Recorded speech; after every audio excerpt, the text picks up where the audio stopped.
My name is Tom. I'm a 35-year-old ordinary office worker, but there's one thing I can proudly tell people about. It's about my wife, Kelsey, whom I've been married to for 7 years. She's always cheerful, and her constant smile gives me energy. Every morning, she wakes up early to prepare a homemade lunch for me. Thank you always. You always take care of dinner and breakfast preparations. It's the least I can do, she said. She added, handing me a package with my lunch and another smaller one for the cupcakes. What's this? Cupcakes? Have you forgotten what day it is? It's the anniversary of our special start, she reminded me. Oh, right, I chuckled, reminded by Kelsey. Today is our wedding anniversary. I don't usually bake, but I got carried away today. Dinner will be a treat. I'll prepare plenty. Thank you. With the beautifully wrapped cupcakes in hand, I left home with a smile. This made me feel ready for the day. But my simple joy was about to be ruined. Oh, what's that? That poor-looking bag of sweets. During my break at work, as I was about to put my lunch and the homemade cake into the fridge in the break room, someone called out to me. It was Linda, my direct supervisor. For some reason, she always finds ways to be mean to me. Arms crossed, she looked down at me with a sly grin. Not again. How unpleasant. I didn't want to deal with her, but I couldn't ignore her. Linda, do you have something to say? No, not really. Just wondering why, with our company's decent salary, you're so fixated on saving. With your usual poor man's lunch and now this cheap-looking bag of sweets. Linda chuckled. It must be tough having a wife who's into saving, especially when her husband could be fired any day. Haha. I don't think that's an appropriate way to speak, I said, feeling my temper rise. This was especially true since she was insulting Kelsey, prompting me to respond more strongly than I intended. Oh, I'm just stating the truth. She smirked nastily, looking down at me. Realizing this conversation was pointless, I put the cake in the fridge and decided to leave. Wait, you're just going to leave without saying anything to your supervisor? Excuse me, I said coldly. Then, I walked past her without another word. So disrespectful, you'll see. I heard Linda mutter something but pretended not to hear. Sighing as I walked down the office corridor. Why'd Linda target me like this? She became my boss 8 years ago. Before that, we were colleagues who started in the same year. We got along well and even went out for drinks together. I thought our relationship wouldn't change even after she became my boss, but I was wrong. Her attitude changed abruptly the year after I got married. Enduring daily complaints and sarcasm became the norm. I was given only menial tasks and no longer trusted with important work. I've been through a lot at the company and thought about quitting many times. I've been working hard, knowing Kelsey is waiting for me at home. What is this cake? It's awful. Startled by Linda's loud voice, I looked up from my work at my desk. She was holding a cupcake with a puzzled look on her face. Seeing the package on my desk, I immediately recognized it as the cake Kelsey had made for me. Hey, what are you doing? Even though she is my boss, it's outrageous that she touched my personal belongings. I couldn't help but raise my voice at such unreasonable behavior. But she just looked at me and smiled smugly. How can you eat something so tasteless? Is your wife's sense of taste off? Saying that, she threw the cupcake into the trash can next to the desk. I hurriedly peered into the trash can. The cake Kelsey had made was smashed, a pitiful sight. That's just too much. I shuddered with emotion. Humph, such a fuss over a mere pastry, Linda scoffed. Her angry voice drew the attention of other employees. But as soon as Linda glared around, they quickly averted their eyes. Everyone is afraid of her. With unsteady steps, I I moved away from the trash can and weakly returned to my desk. Is it really acceptable to discard my precious belongings into the trash? Such a violation, even if I'm not good at my job. Lost in shock, Linda showered me with more words. Today is your wedding anniversary, right? I read the message card from your wife. As a celebration, I'll give you overtime. I wonder if your wife will wait up late for you. She laughed annoyingly. Unable to think, I just sat at my desk, drained. The overtime work stretched into the late night, the clock hand well past midnight, and I continued working alone in the empty office. I couldn't even celebrate our wedding anniversary with Kelsey. I missed the last train and had to take a taxi home, but the lights at the house were off. She couldn't have waited that long. Unlike me, Kelsey balances housework and her job, living a busy life every day. There's no way she would wait up this late for me. I was so focused on organizing documents that I completely forgot to call her and tell her I would be late. Passing through the dark entrance, I headed to the living room. Suddenly, the living room lit up, and the sound of party crackers filled the room. Happy anniversary, darling. There was Kelsey, holding crackers, smiling at me. Tired from overtime, but I wanted to celebrate our anniversary together, so I stayed up late. The food might have gone bad, so I put it in the fridge, but I'll prepare it now.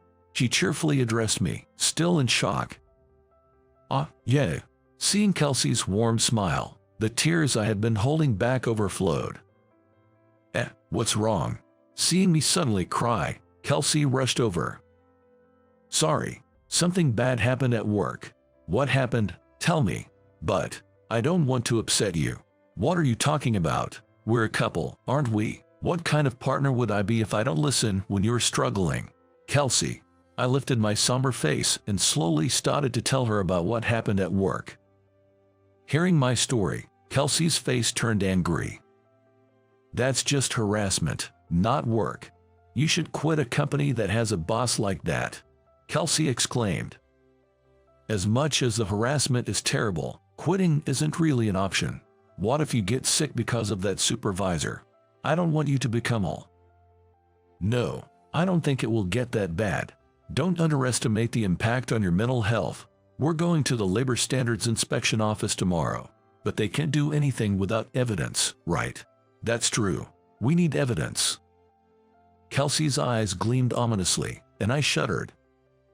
Just wait, I have something good, she said. Then she went to the next room and returned with something in her hand. I had a really bad feeling about this. This might be a bad idea. Why? It's just recording the sounds around you.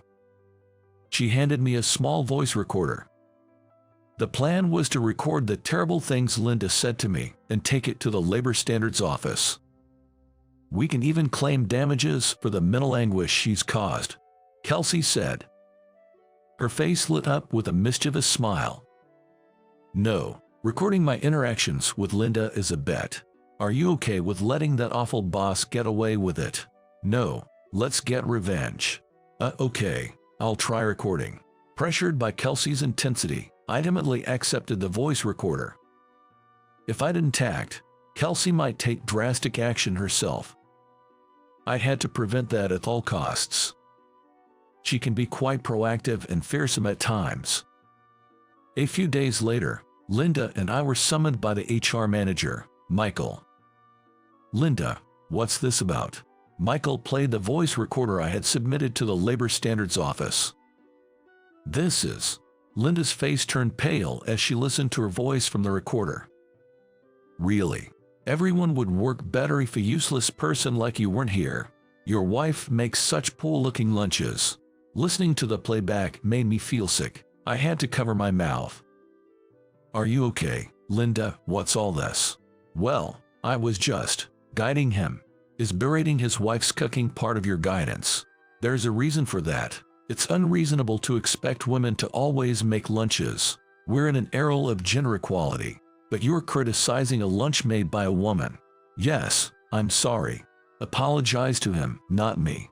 As soon as Michael said that, Linda clenched her mouth and glared at me. It's his fault. I've been giving him signals for so long. He must have had feelings for me too. But then he marries another woman. What? Both Michael and I were speechless at Linda's words. Was she harassing me all this time because of unrequited feelings? Do you realize how you're being perceived right now? What do you mean? Look at this. The moment Linda saw the cell phone screen that Michael showed her, her face changed color as she exclaimed, "What? What's this?" There was Kelsey's social media. Without naming Linda, Kelsey had been exposing the treatment I received on social media. But Linda's surprise wasn't just about that.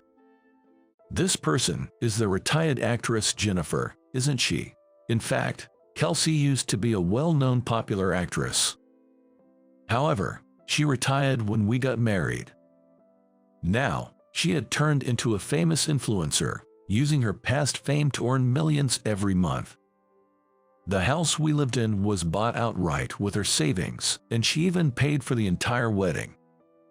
However, she retired when we got married. We weren't struggling financially, so I didn't need to work, but I wanted to earn enough for my own expenses. Is everything written here about me? Lindy asked Michael, her face pale. Michael let out a deep sigh and nodded, saying, "Yes, that's right. If things continue this way, your personal information might get leaked. If the company gets identified, it'll cause a commotion. We want to handle this before it escalates, okay? So, you're saying I should resign. That might be best for you.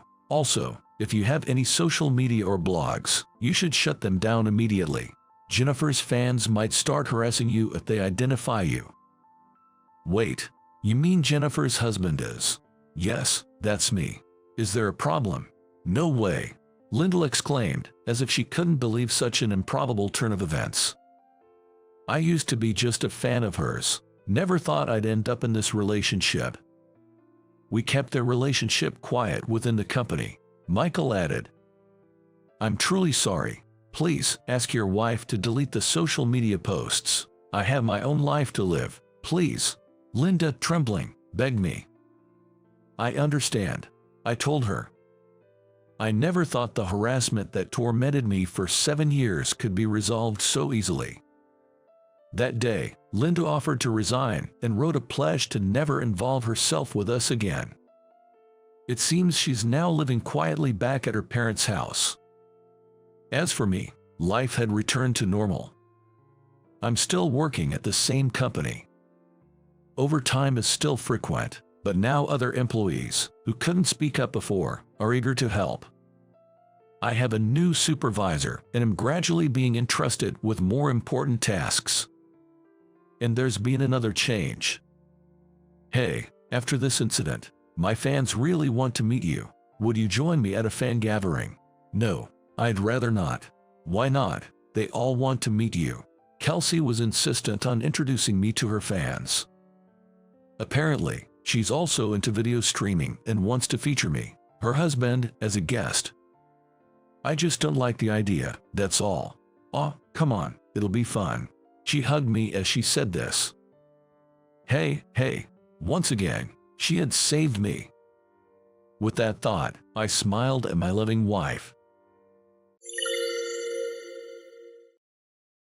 Housework and childcare are not just for women. When you get married in the future, make sure you help your wife. These words have been told to me by my father since I was little. As I grew up, I took these words to heart and supported my wife. Little did I know that it would lead to such an unexpected turn. My name is Michael. Although I'm a man, I don't work and instead dedicate my time to housework and childcare at home. You could say I'm what's known as a stay-at-home dad. In exchange, my wife, Lisa, is a career woman who excels at her job. I grew up in a household where both of my parents worked. However, a few years after I was born, my mom's job became more demanding. Additionally, her workplace was over an hour away from our home. She couldn't find the time to do housework and childcare as she used to. So, after discussing it, my parents decided that my dad would take on the primary role in housework and childcare. Since my dad had a shorter commute and his job wasn't as demanding, he had more time to spare for housework and taking care of us. By the time I was aware of it, it had become normal in our household for my dad to handle the housework and childcare.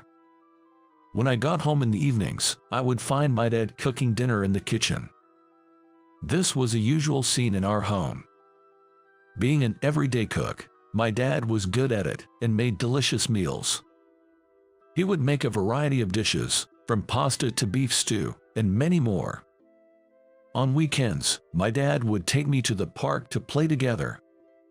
He was also the one who attended school events.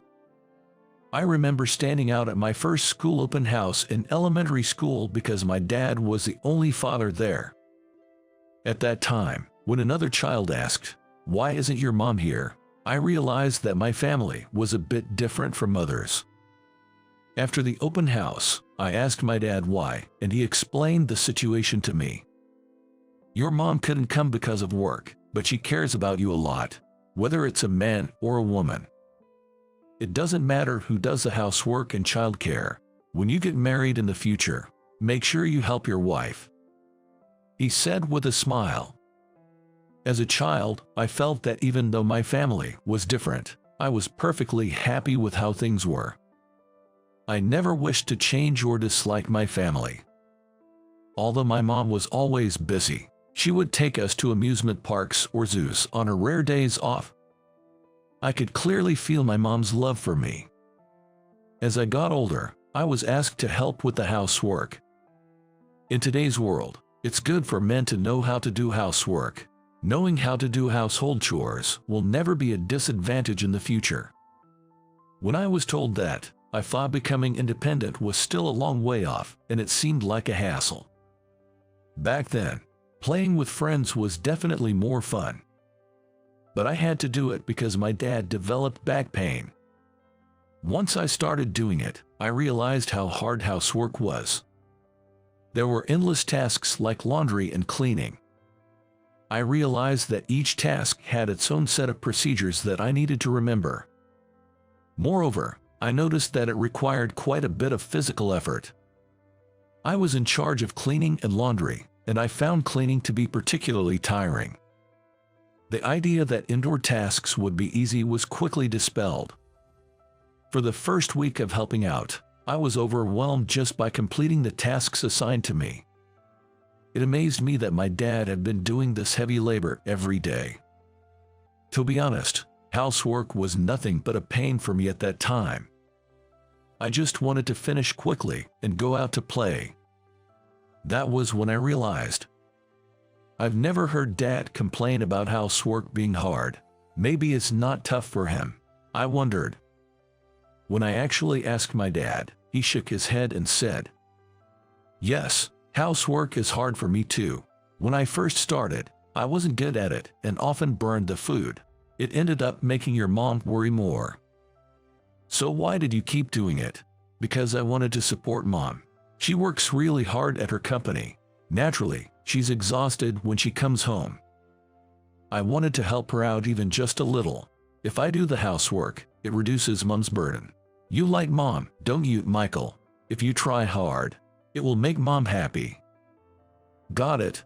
I'll try to do it with that mindset." From then on, I changed my attitude and started doing housework more diligently.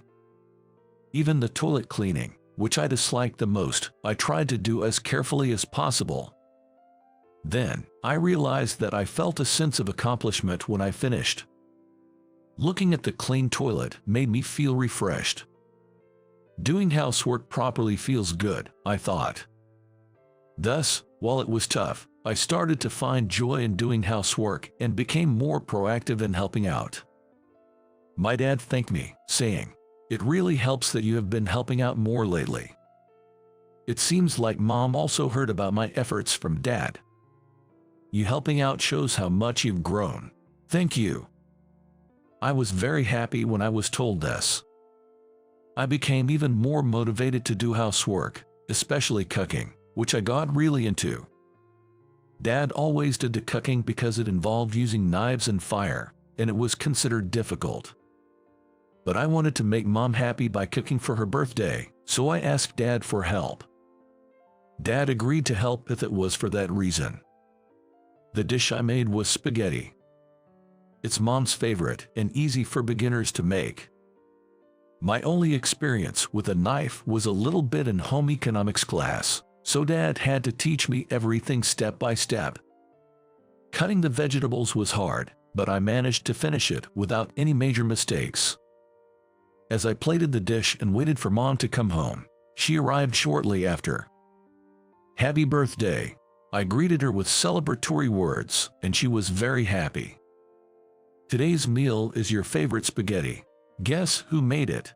When Dad asked, Mom looked surprised. "Could it be Michael made it?" "That's right. It's my birthday present to you." When I said that, not only was Mom surprised, but she also had tears in her eyes. "I can't believe it. You used to just play around. This is truly the best birthday present." Receiving such high praise from Mom made me very happy. I'm so glad she's happy. I want to improve my cooking skills and make Mom and Dad happy, I thought. This experience led me to start helping out with cooking. At first, I made relatively simple dishes, but gradually I started making more elaborate meals. By the time I was in middle school, I could handle making dinner on my own.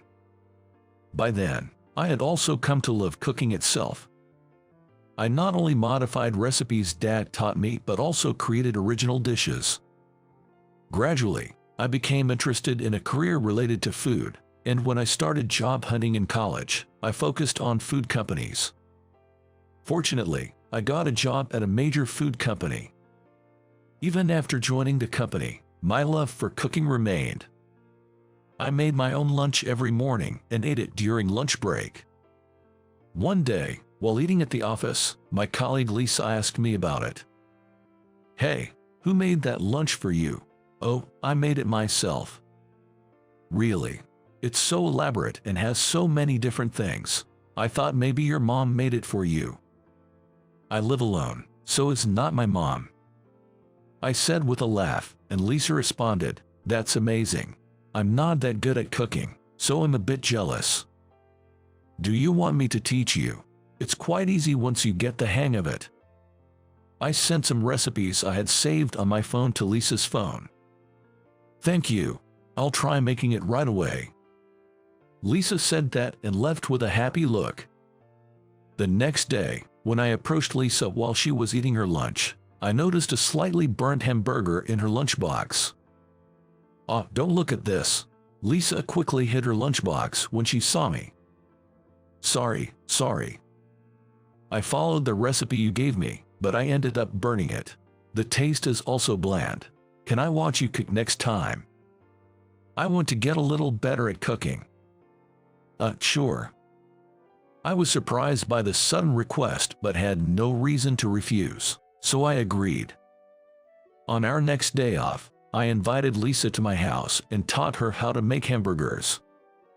Lisa wasn't very skilled, but she listened to my instructions carefully, and we successfully made the hamburgers. The seasoning was perfect too.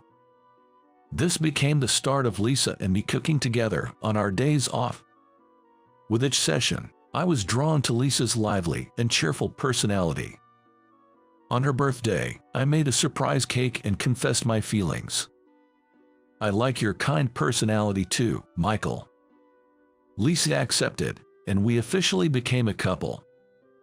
A year later, we get married and were blessed with a daughter. We named her Sophie. Taking this as an opportunity, I decided to quit my job and dedicate myself to housework and childcare. Lisa loved her job and wanted to focus on it. She was a capable woman on the fast track to promotion.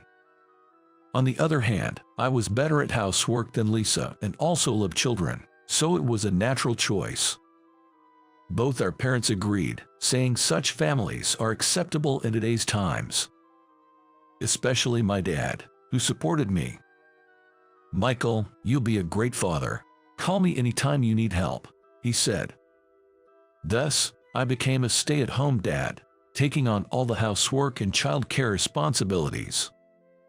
Focusing on our strengths, our household was running smoothly. However, there was one problem at Lisa's workplace. It was her boss, Robert. He believed in traditional gender roles, thinking men should work outside and women should take care of the home. Even when I quit my job, though he was from another department, he went out of his way to say, "It's crazy for a man not to work," after hearing rumors. Now, Robert had transferred to Lisa's department. Knowing about our family situation, he would often hurl insults at Lisa. Despite assigning her overtime work, he'd say things like, "Women should go home early and do housework." He didn't seem to think highly of working women in general, often making snide remarks to female employees. That man really makes me angry.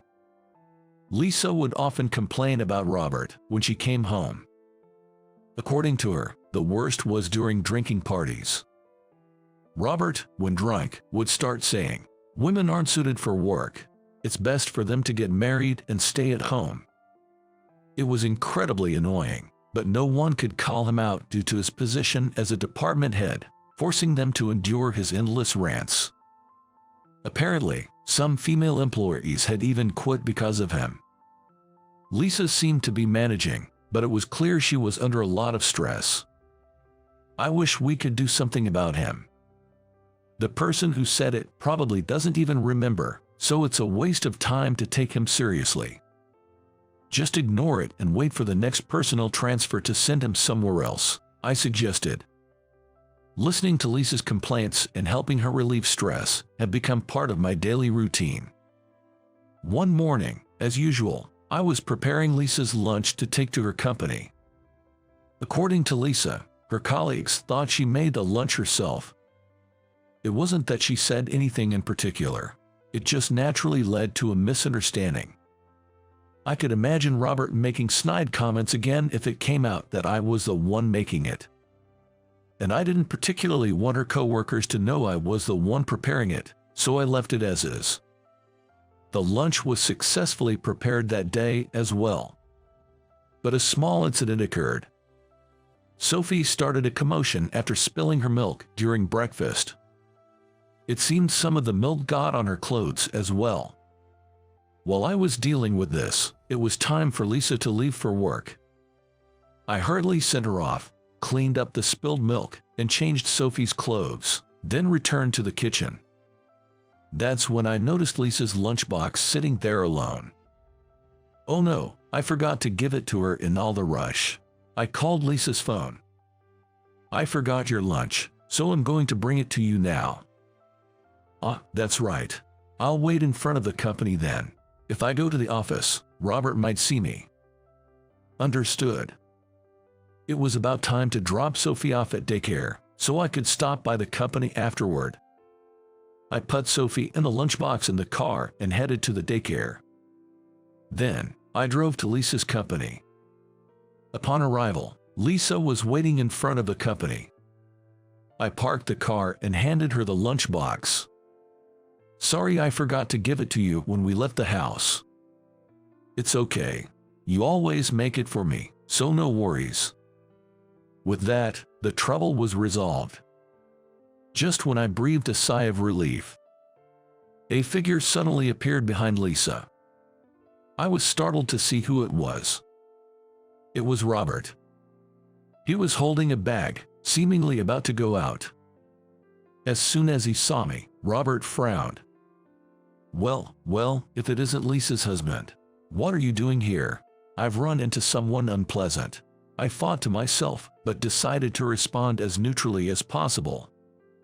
"Actually, my wife forgot her lunch, so I came to deliver it." "Is that so? By the way, I overheard your conversation. Are you the one making lunch every day?" "Yes, that's right." I'm probably going to get a few snide remarks now, I thought. As expected, Robert started ranting, snorting disdainfully. "Are you a full-time house husband? A man not working and just staying at home is a burden to society. Making lunch is supposed to be a woman's job. It's disgraceful for a man not to work and just do household chores. You have a child, don't you? Can a child grow up properly in such a household? He went on and on as if he had been waiting for this moment. What's wrong with a man doing housework? It's not causing any trouble at the company, I thought. I was furious but thought it was not wise to argue back here. Making a scene could negatively affect my wife's position at her company. I was about to deflect a comment lightly when Lisa shouted. "Enough is enough," Lisa exclaimed loudly. I was surprised by my usually calm wife's outburst. Housework, including child-rearing and cooking, is a respectable job.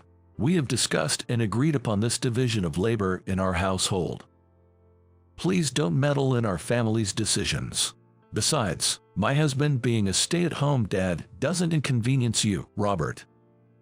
So please leave us alone," Lisa said firmly. Robert, taken aback by her assertiveness, mumbled something and walked away. Lisa calmed down and apologized. "Sorry for raising my voice. I was just so angry." "No, it's fine. If anything, I'm grateful. Thank you." I was genuinely relieved Lisa had spoken up, but I worried about the repercussions of standing up to her boss. Unfortunately, my concerns came true. Since that incident, Lisa became a bigger target for Robert, facing an onslaught of daily harassment.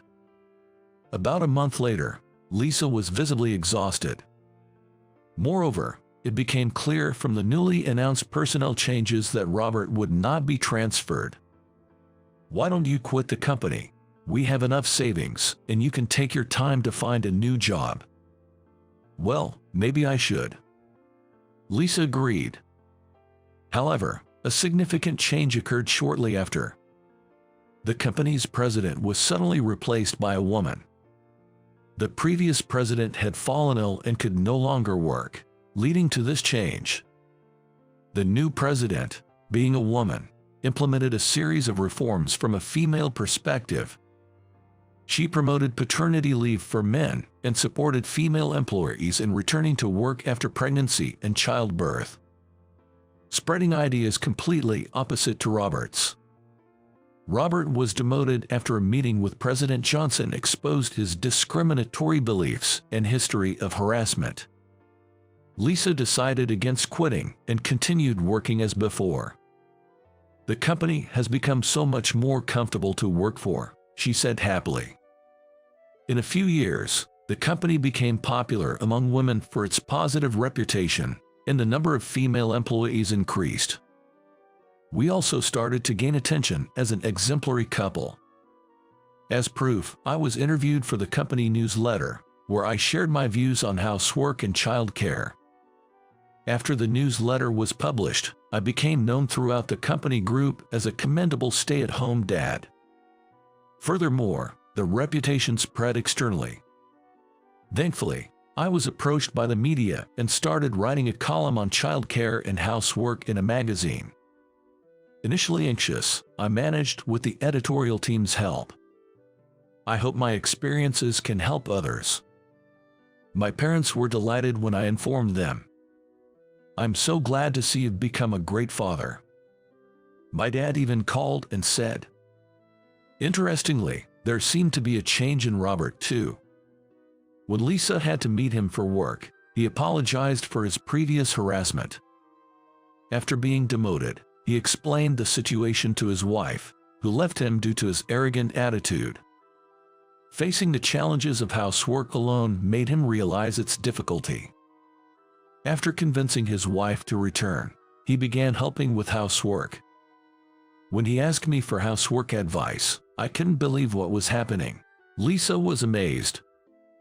In any case, it's great that things have improved. Our family might be a bit unconventional, but Lisa and I are doing what we love. I want to continue protecting this happy home.